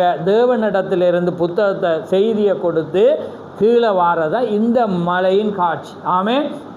அதனால தான் மறுரூப மலையை அதே காரியம் என்ன செய்கிறது? மீண்டும் சூரிய சன்செட் மவுண்டனில் என்ன செய்கிறது? நிறைவேறுது. ஆனால் அந்த காட்சியில் சின்ன வித்தியாசம். ஆமென். ஏனென்றால் செய்தியானது தீர்க்கதரிசிக்கு கொடுக்கப்படுது. ஆமென். தேவன் அந்த முழு வெளிப்பாட்டை அவருக்கு கொடுத்து தேவன் மனுஷகுமாரனாகி அவர் தீர்க்கதரிசிக்குள்ளாக தன்னுடைய ஊழியத்தை என்ன செய்கிறேன். அதான் இந்த தலையங்க புலங்கிட்டு அவங்களுக்கு மறுரூப காலத்தின் அதே காட்சி என்ன நடக்கிறது. சூரியன் அவர் சொல்கிறேன், நான் போய் மீண்டும் வருவேன். ஆமேன். அதே தேவன் என்ன செய்கிறேன்டா, மீண்டும் வந்து என்ன செய்கிறேன், காட்சியை கொடுக்குறேன். அவர் மீண்டும் பூமியில் என்னவா வரையலாது, மனிதனாக வரையலாம். மனிதனாக வந்தால் தான் பேசலாம். விளங்குதா அவங்களுக்கு? அதால் தான் நிறைய பேர் தேவன் அதான் திக சொல்கிறேன், ஏன் இன்றைக்கு ஜனங்கள் மனுஷனை நம்பாமல் தேவன் ஒரு கண்ணியை வச்சார். ஏனென்றா ஜனங்கள் எப்பயுமே தேவன்கிட்ட இருந்து டைரக்ட் சத்தத்தை கேட்க விரும்புவாங்க. ஆனால் மனிதனை கொண்டு பேசுகிறத ஜனங்கள் எப்பயுமே என்ன செய்வாங்க, சந்தேகிப்பான். ஆனால் முத்திரிக்கப்பட்டவன் மட்டும்தான் என்ன செய்வான், அவனுக்கு அந்த வார்த்தை தெரியுமென்றபடினால அந்த சத்தம் யார சத்தம் என்று தெரியும். அப்போ அதனால தான் யாக்கோபு என்ன சொல்கிறான், உடம்போ ஈசாக்கு என்ன ஈசாக்கு சொல்கிறான். ஈசாக்கு நான் யாக்கோபன்றனா ஈசாக்கு சொல்கிறான் என்ன, உடம்போ யாரையா ஏசாட, சத்தமும் அதே மாதிரி பாருங்க, உடம்போ யாராயிருக்குன்னு நீங்கள் சொல்லுங்க, ஊழியக்காரன்ற பேரை சொல்லுங்க. ஆனால் சத்தமும் தேவன்றது. ஏன்னா வார்த்தை தெரிஞ்சவனுக்கு மட்டும்தான் அதை அறிவான். ஏன்னா யாரை மகிமைப்படுத்துறது, யார வார்த்தை போது, யார செய்தி என்றதை என்ன செய்யக்குள்ள தான் என்ன நடக்குமென்ற அதான் தேவன். அப்போ அதே போல தான் தேவன் மீண்டும் வராதபடினால தேவன் என்ன செய்கிறேன், தீர்க்கதரிசியை கொண்டு வந்து அந்த மெசேஜை கொடுக்க. அதான் 7ஆம் தூதன் சத்தமிடுகிற நாட்களில் தேவ ரகசியம் அவண்ட காலத்தில் தான் இந்த ரகசியம் என்ன செய்யப்படும், உடைக்கப்படும். அப்போ அவர் ஒரு கருவி மாத்திரம்தான். ஆமேன். அதனால தான் தேவன் என்ன செய்கிற அந்த காட்சியை ஏற்பட்ட நாள் தான் இது. ஆமேன்.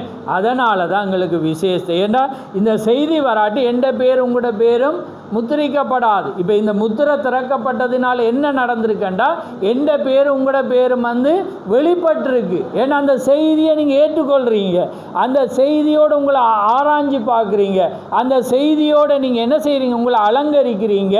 அந்த நாள் வந்தோடனே இனி காலம் செல்லாது. அப்போ ஆயத்தப்படுறீங்க. அப்போ அதனால தான் உங்களோட பேர் இருக்கிற என்பது அது அறிகுறியாக இருக்கிறது. அப்போ இந்த மெசேஜ் தெரிய அவனுக்கு விளங்க, அவன் பிரண்ணாமோட செய்தி வச்சிருக்கலாம், பிரண்ணாம் பற்றி விபரமாக அறிவிக்கலாம். ஆனால் இதை அவன் ஏற்றுக்கொள்ளாமல் இந்த நாளில் கலிகூறாமல் இருந்தான்டா அவன் மனவாட்டியாக இருக்கலாம். ஆமேன். அவன் வந்து ஏனண்டா அவனுக்கு அது புரியல். இன்றைக்கி நிறைய பேருக்கு அது புரியல. அவங்க நினைக்கிறாங்க என்னென்னா, இன்றைக்கி பண்டிகை கிறிஸ்மஸ் பண்டிகை மாதிரி அல்லது வேறு நத்தார் பண்டிகை ஈஸ்டர் பண்டிகை மாதிரி இவங்களும் இந்த என்ன செய்கிறான், பிரணாம் பண்டிகைன்னு கொண்டுருவாங்க அல்லது பிரணாமுக்கு ஒரு பண்டிகை செய்கிறாங்கன்னு நினச்சிடுவான். ஆனால் நாங்கள் அந்த பண்டிகையாக கொண்டோம். ஏண்டா மேகம் வந்த எல்லா நாளும் என்ன தேவன்ட வருகையாக இருக்குது, அது ஆராதனையாக இருக்கிறது, தேவன் வார்த்தையை கொடுக்கிறதா இருக்குது. நீங்கள் செய்தியை ஆதியாமத்திலேருந்து பாருங்கள். நான் அவருக்கு அதை பேச விரும்புகிறேன். ஆதியாமத்திலேருந்து முடிவு மட்டும் அவர் வந்துட்டு இருக்கா.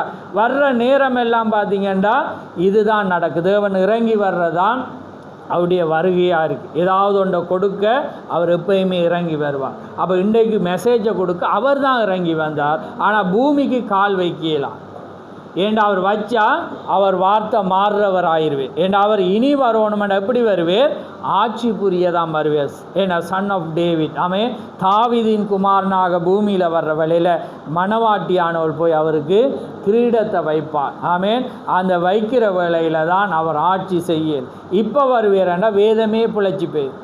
ஏன் அவர் பிழைக்கிற தேவன் அல்ல, அவர் சொன்னால் அது சொன்னதாக. ஆமேன். இதுதான் அந்த நாள். அப்போ அதனால தான் இந்த தேவனுடைய காரியத்தை நாங்கள் ஆழமாக பார்த்து நாங்கள் உங்களுக்கு விளங்கியிருக்கும். முத்திரை என்றா என்னன்னு தெரிஞ்சிருக்கும். இது யாருக்கு வந்த, இது அன்றைக்கு என்ன நடந்ததுன்றதை நாங்கள் ஒவ்வொரு வருடமும் நாங்கள் பார்க்குற நாங்கள் அதை திரும்ப ஆசை போட்டிருக்கோம். ஏன்னா வேறு நான் பிரசங்க இந்த நாளில் நாங்கள் அதை தான் பேசலாம். ஆமேன். அப்போ அதனால் நாங்கள் நன்றி உள்ளவர்களாக இருக்கணும். யாருக்கண்டா அன்றைக்கு இஸ்ரவேல் ஜனங்கள் முறையிடுற வேளையில் யாருக்காக தேவன் ஒரு தீர்க்கதரிசி அனுப்பினாரா,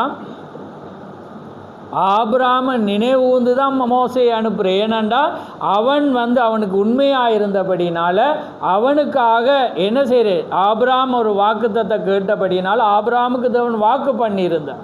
அதுக்காக ஜனங்கள் புலவிட்டு இருந்தாங்க. ஆனால் கூக்குரலிட்டு தேவனை தேறவில்லை, ஆபிரகாமை நினைத்தருளினார் என்று தான் வேதம் சொல்லுது. அதுக்காக அனுப்பினது போல தேவன் எங்களை நினைத்தபடி. ஏன்னா நாங்கள் ஆபிரகாமுடைய சந்ததி, வேதம் அதை உரைக்கிறது. நாங்கள் ஆபிரகாமுடைய சந்ததியாக இருக்கபடினா எங்களை நினைவு கூர்ந்து தேவன் இவர் அனுப்பினார். அதனால தான் வேதம் தெரிந்த எந்த மனிதனும் அதுக்காக நன்றி செலுத்துவான் தேவன். ஆண்டவரே, நீர் எங்களுக்கு ஒரு தீர்க்கதரிசி அனுப்பினதுக்காக நன்றி. தேவனே, நீர் எங்களுக்கு ஒரு சபையை தந்ததுக்காக நன்றி. தேவனே, எங்களுக்கு இந்த ஒரு மெசேஜை தந்ததுக்காக நன்றி. இன்றைக்கி நாங்கள் அதை கேட்குறதுக்கு எங்களை வழி, அந்த நன்றி உள்ளவர் யாருக்கு இருக்குமெண்டா மணவாட்டியாக இருந்தார். அவளுக்கு தான் அந்த வெளிப்பாடு. ஏண்டா அவள் அங்கே தேவன் கொடுக்க ஒரு கருவியை வச்சிருக்க, எனக்காக ஒரு வேலைக்காரனை வச்சு தேவன் கொடுத்து கொண்டிருக்கிறார். அப்போ அவள் நன்றி உள்ளவளாயிருப்பாள். எனக்கு ஆகாரம் கிடைக்கிறது, எனக்கு போஷணை கிடைக்கிறது, என்ன தேவன் வழி நடத்துகிறார். நான் வழி விலகிற வேளையில் தேவன் வார்த்தையை அனுப்பி என்னை எச்சரிக்கிறார். அப்போ இதுதான் அந்த காட்சியாக இருக்குது. அதனால் கர்த்தர் பாருங்கள் எவ்வளோ ஒரு பயங்கரமான நேரம் பாருங்கள். தேவன் அந்த மறுரூப காட்சி எப்படி அவர் அதனால தான் அந்த ஜனங்களுக்கு கன்ஃபியூஸ் வந்தது. அப்போ அதனால் அந்த சத்தம் வந்து மோசேட அதே ஊழியம் போல் என்ன செய்கிறது இவருக்கு வண்டுகளை, ஏண்டா அந்த காரியம். அதனால நான் இதையும் சொல்ல மறந்துட்டேன். அப்போ அந்த 3 வருதானே, முதலாவது என்ன வருது, சிறுகுருவி. அடுத்தது என்ன, புறா வடிவிலான பறவை வருது. 3வது என்ன வருது, தூதர்கள். அப்போ 3க்கும் வெளிப்பாடு தெரியுமா, மறந்துட்டீங்களா? திரும்ப சொல்லிட்டு முடிக்கிறேன். முதலாவது குருவி என்னத்துக்கு அடையாளம் என்றால் ஃபர்ஸ்ட் புல், அதாவது முதலாம் இழுப்பு. என்ன முதலாம் இழுப்பு, என்ன அற்புத அடையாளம். அப்படின்னா என்ன, தீர்க்கதரிசி இடது கையால் வலது கையில் ஒரு மனிதனை பிடிச்சி பார்க்குறவள் என்ன ஏற்படும், வைப்ரேஷன், என்ன அதிர்வு ஏற்படும். அதிர்வு ஏற்பட்டால் அவனுக்கு என்ன இருக்குது, இன்ஃபெக்ஷன் ஒன்று இருக்குன்னு, அதாவது கிருமி தொட்டி இருக்கிறது.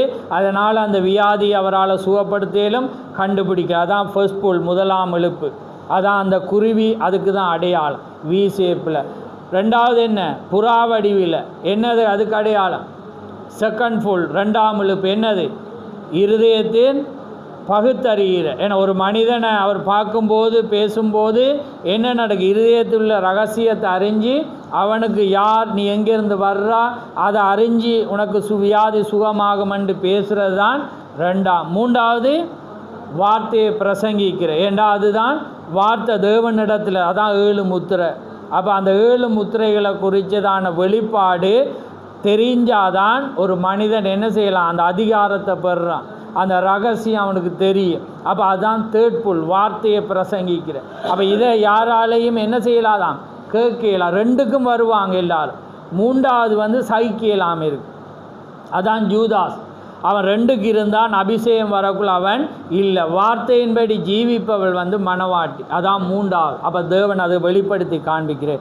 இது ஃபர்ஸ்ட் புல், இது செகண்ட் புல், இது வந்து தேர்ட் புல். அப்போ இந்த 3ஆம் இழுப்பானது என்னது, வார்த்தையை பிரசங்கிக்கிற. நோவாட கதவு அடைக்கப்பட்ட பிற்பாடு வார்த்தை பிரசங்கிக்கப்பட்டு யாராவது ரட்சிக்கப்பட்டானா, அதே போல் இந்த தேர்ட் புல்லில் வந்து வார்த்தை பிரசங்கிக்கப்படும். யாருமே என்ன செய்யலாது, ரட்சிக்கப்படையல. ஆனால் அந்த லெட்டர் வந்த இந்த ரகசியத்தை அறிஞ்சவன் மட்டும்தான், அவன் முடிஞ்சு. அவன் ஏற்கனவே என்ன நடந்துட்டு, அவன் என்ன செய்தான், முத்திரிக்கப்பட்டான். என்ன முத்திரை என்பது முடிவு பெற்றதை குறிக்கிறது. அப்போ அந்த செய்தி வெளிப்பட்டோன்னே நீங்கள் முடிஞ்சு. அப்போ உங்களுக்கு தெரியும், இவ்வளோ வந்துட்டு நான் இதை முழுவதுமாக விசுவாசிக்கிறேன்னோடனே நீங்கள் முடிவு பெற்றீங்க. அதுக்கு பிறகு எந்த ஆயத்தம், வெளி ஆயத்தத்தை செய்யக்குள்ளே யோசிப்பீங்க. அப்போ அதுதான் காரியம். அடுத்தது உங்களுக்கு வந்துட்டால் ஒரு பாதுகாப்பு. ஏன் நான் மணவாட்டி, நான் பாதுகாப்பு, தேவன் ராணியாக இருக்கிறேன், என்ன கொண்டு போகிறேன், என்ன கண்காணிக்க தேவன் பரிசுத்த ஆவியை வச்சிருக்கிறேன். அப்போ அதனால் என்ன, முத்திரை என்பது பாதுகாப்பை குறிக்கிறது. அப்போ அதனால் அடுத்தது என்னது, சொந்தத்தை குறிக்க. அப்போ தேவனுக்கு நாங்கள் யாராம், சொந்தமானவர்கள். அப்போ தேவனிடத்தில் நாங்கள் சொந்தமானவர்களாக இருக்கிறபடினால் யாரும் அவரோட கரத்திலிருந்து பறிக்கையில். அப்போ எப்பயுமே நீங்கள் தேவனோட வார்த்தைக்காக தான் நிற்பீங்க. ஆமேன். இதுதான் அந்த ரகசியம். அப்போ விளங்கிட்டு அவங்களுக்கு நான் மீண்டும் அதான் வழி. இது ஒரு மகிழ்ச்சியான நாள், தேவன் ஆராதிக்கிற நாள். மற்றவங்களுக்கு புரியாட்டியும் தேவன் எங்களுக்கு வெளிப்பாட்டை தந்திருக்கிறேன். ஏனென்றா அதுக்காக தான் நாங்கள் சந்தோஷம். உலகம் என்னடா ஒரு மேகத்துக்கு லைக்கை பண்ணிட்டு இருக்கிறான், மேகத்துக்கு அதை செய்யிருக்கான்னு அது அப்படி சிந்திப்பாங்க. ஆனால் எங்களுக்கு அது ஒரு எல்லாம் லவ் லெட்டர். ஆமே. அது ஒரு ஏன்னா பார்த்தாலே ஒரு சந்தோஷம் வரும், ஏன்னா சிரித்தா ஒரு சந்தோஷம். அதுதான் தேவன்ட காரியம். அப்போ தேவனை நாங்கள் எப்பயுமே நினைக்கிறது தான் சந்தோஷம். ஆமே. தேவன் கொடுத்த அடையாளங்களை சேமிக்கிற.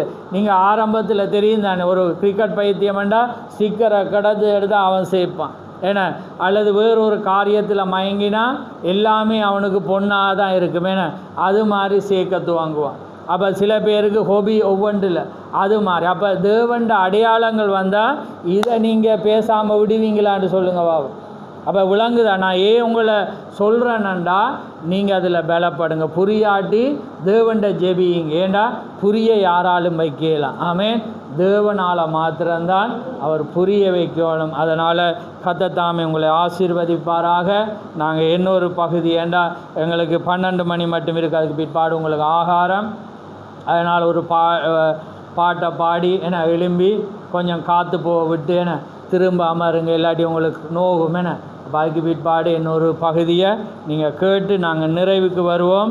ஏனென்றால் எங்களுக்கு மதியமும் ஒரு ஆராதனை, பின்னேரம் ஒரு ஆராதனை இருக்கிறது. ஆமென். கர்த்தர் உங்களை ஆசீர்வதிப்பாரா.